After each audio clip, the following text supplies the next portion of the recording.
আগরতম আন্তর্জাতিক যোগ দিবসের থিম এক পৃথিবী এক স্বাস্থ্যের জন্য যোগ।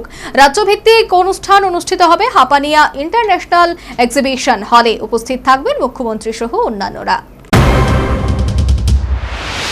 21শে জুন পালিত হতে যাচ্ছে 11তম আন্তর্জাতিক যোগ দিবস। এই বছরের ভাবনা এক পৃথিবী এক স্বাস্থ্যের জন্য যোগ। এই বছর রাজ্যভিত্তিক যোগ অনুষ্ঠান অনুষ্ঠিত হবে হাপানিয়া স্থিত ইন্টারন্যাশনাল এক্সিবিশন হলে। উপস্থিত থাকবেন মুখ্যমন্ত্রী সহ অন্যান্যরা। মঙ্গলবার সাংবাদিক সম্মেলনে এই কথা জানিয়েছেন ক্রীড়ামন্ত্রী টিঙ্কু রায়। আপনারা জানেন আমাদের হাপানিয়া ইন্টারন্যাশনাল যে মেলা গ্রাউন্ড যে হলটা রয়েছে, সেই হলেই আমরা ইনডোর হলে সেটা পালন করছি।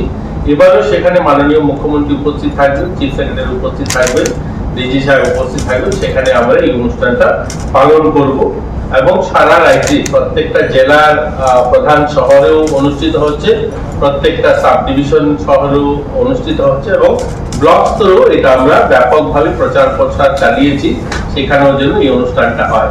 এছাড়াও আমাদের হাপানিয়া মেলা গ্রাউন্ডে ওই দিন ওই ভেন্যুতেই একটা রক্তদান শিবিরও আয়োজন করা হবে স্পোর্টস দপ্তরের পক্ষ থেকে। এবং বাকি সারা রাজ্যে যেখানে যেখানে যোগা পালন করা হবে 21 তারিখে, 20 তারিখে সেখানে স্বচ্ছ ভারত। এদিন সাংবাদিক সম্মেলনে সমাজ কল্যাণ দপ্তরের মন্ত্রী টিঙ্কু রায় বলেছেন, রাজ্যে অঙ্গনওয়াড়ি কেন্দ্রগুলির শ্রীবৃদ্ধির জন্য রাজ্য সরকার ইতিমধ্যেই বিভিন্ন পদক্ষেপ গ্রহণ করেছে। এতটা রাজ্য সরকারের আবেদনে সাড়া দিয়ে কেন্দ্রীয় সরকার রাজ্যে আরো 119টি অঙ্গনওয়াড়ি সেন্টার খোলার অনুমতি পেয়েছে। 222টি অঙ্গনওয়াড়ি কেন্দ্র রয়েছে।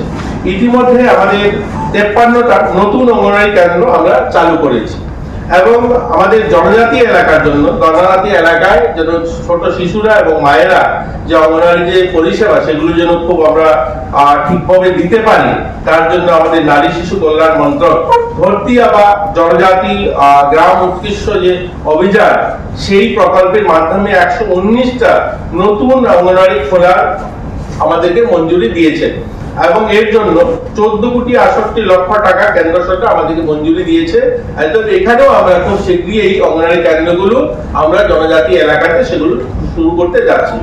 2024-25 অর্থ বছরে 2 কিস্তিতে প্রধানমন্ত্রী জনজাতি আদিবাসী নয়া মহা অভিযান, যেটা পিএম জন্মন, ওই জন্মন প্রকল্প 141টা অঙ্গনওয়াড়ি কেন্দ্র খোলার অনুমতি দিয়েছিল এবং 2024-25 এবং 26 অর্থ বছর এগুলো আরো 85টা নতুন অঙ্গনওয়াড়ি কেন্দ্র খোলার অনুমতি। সেই সাথে সমাজ কল্যাণ মন্ত্রী বলেন, রাজ্যে সব কয়েকটি অঙ্গনওয়াড়ি কেন্দ্র চালু হলে অঙ্গনওয়াড়ি সেন্টারের সংখ্যা দাঁড়াবে 10,566।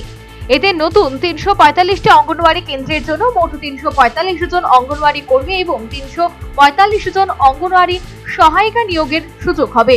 তাছাড়াও তিনি জানান, 10 বছর বা এর অধিক বয়সের শতকরা 60% এর অধিক দিব্যাঙ্গজন ব্যক্তি যাদের পারিবারিক বাৎসরিক আয় সর্বাধিক 1 লক্ষ টাকা, তাদের 100% সামাজিক সুরক্ষা আওতায় নিয়ে আনার উদ্যোগ গ্রহণ করা হয়েছে। Bureau report, news vanguard.